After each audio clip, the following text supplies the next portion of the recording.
So today we're going to be checking out Ralph Lauren Polo Oud Eau de Parfum.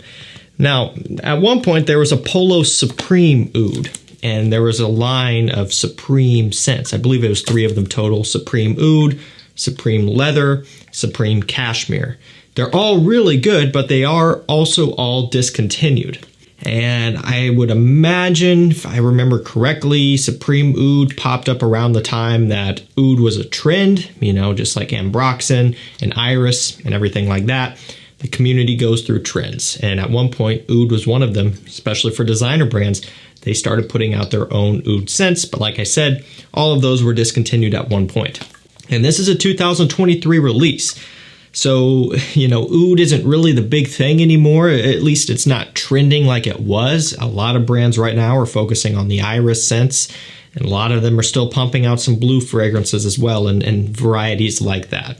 But I have to say, this one comes right in time for fall coming up and winter. We'll see how this one holds up. I like oud in moderation. The notes look promising on this one, so let's give it a try. So here is the bottle, and I don't know how well this is going to show on camera, but it almost has, well, in fact, it does have a very deep, dark green tint to it. Like imagine Polo green, but just way, way darker. You need some pretty good lighting to really pick up on it. And again, the camera is not going to show that, but it is a very deep green with some nice gold accenting. You can see the logo on the front and then oud down there on the bottom. This is an eau de parfum concentration. The cap is like you would expect from the line. It's plastic and a little bit cheap feeling. I've always kind of felt that way about these caps. It's very light, does click into place. Just your standard doings here from the Polo line. So let's get this one on and see how it smells. Smells fantastic. I really like it. Saffron, oud, warm spiciness immediately. No hesitation at all. And one thing that you are going to like to hear, or at least some of you, is that the oud is not super overpowering in the way that you might expect when you would smell some sort of Middle Eastern scent, where it's way strong and really off-putting. It's subdued here. You still pick up on it for sure, but it's mild.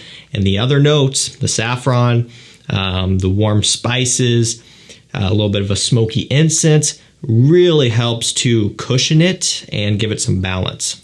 But that does smell very nice, really pleasant, head turning, has kind of a sexy evening edge to it, you know, from that smokiness here. I really like it. And, you know, I like oud in moderation, like I mentioned in the beginning of the video, but I'm not a fan of that note when it's super heavy and super strong. It's just not my personal style. That's not what I'm into. And so if you fall in kind of the same category there, you can kind of roll with me, and then I can tell you, okay, is this oud scent going to be overpowering? Is it going to be more subdued, more mild? And that's what's nice about kind of gravitating towards certain reviewers, is you start to find people whose taste is similar to yours. And so for me, not a big oud fan normally, it's very, very doable here. So let's take a look at the note breakdown, because they did give us a full note breakdown this time. A lot of brands have been going towards the 3 notes and that's it, but we've got a pretty extensive one, at least comparatively speaking. Clary sage and pink pepper off the top. Again, definitely get the pink pepper there. Rose, cinnamon, and oud in the mid, for sure getting the cinnamon, and a very, very mild amount of rose. That's not something that initially I was picking up on a ton of, but generally where there is oud, there's rose as well. Not always, but a lot of times. Very mild rose though, and again, that's another caveat for a lot of scents. If it's a strong oud and rose combo, I'm out. So it's mild here, but for sure the cinnamon, again, adding to that warm spiciness. In the base, we have oud, incense, gaiac wood, vetiver, and patchouli. So for sure, getting the oud and the incense combo. It's woody, it's earthy, it's smoky, mixing with the warm spices. Not getting a ton of vetiver yet. Getting a little bit of patchouli, adding somewhat of a green, kind of masculine, semi-sweet texture. Also, the gaiac wood is kind of hit or miss for me right now.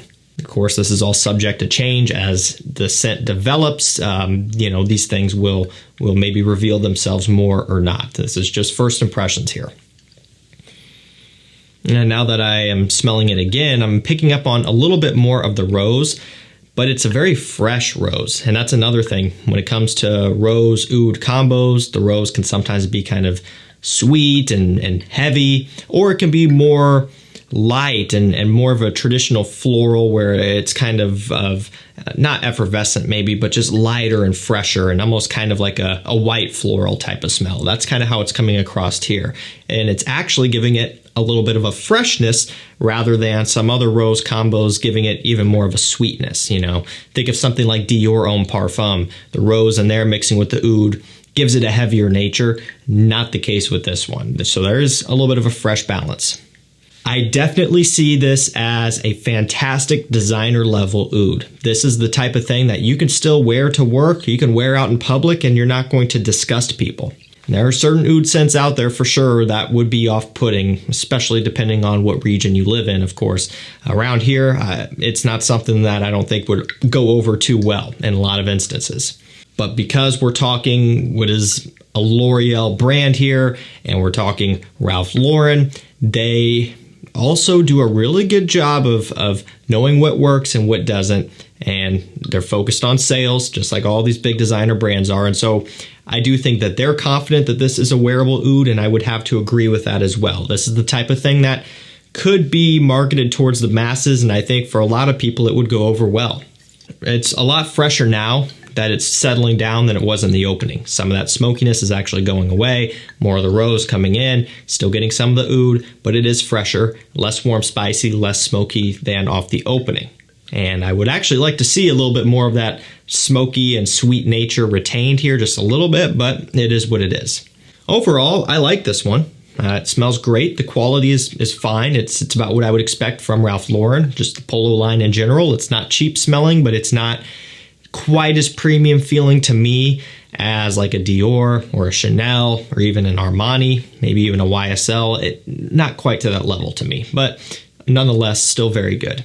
And also, you know, when you're looking at retail price, that's a whole different ball game. That's what you're going to be paying right now. But I would imagine for sure before the end of the year, probably right as we really get into fall, winter, cooler weather, I would think this would pop up on discounters because they have been hitting pretty quick.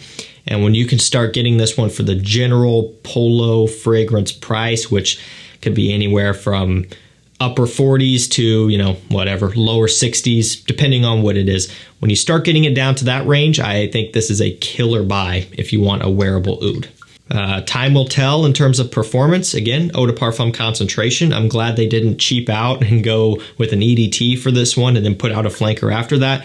They gave us an EDP right off the rip here, and so hopefully it holds up. That's going to do it for me, guys. Polo Oud.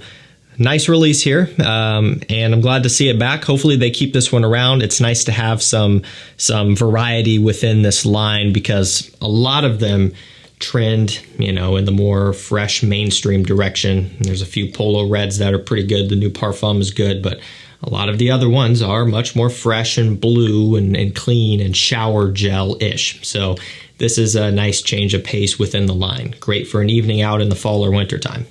If you want to be the first to hear about big fragrance deals popping up, Azzaro Wanted by Night for $60, Cedrat Boisé 120 ml for $58, $59. Yes, legitimately. Dior Homme Parfum coming into stock. Brand new fragrance releases hitting discounters below retail, like this one potentially soon. Get on my mailing list at the texting list at the first link down below and the number down below. Sign up for both of them. That way you will get notified anytime something important and rare and hard to find and or a great sale comes up. I'll keep you in the loop and you will be able to get so many great deals and great finds if you're on those lists. Thank you so much for watching. Stay safe, stay healthy. We'll see you tomorrow with another one. Take care.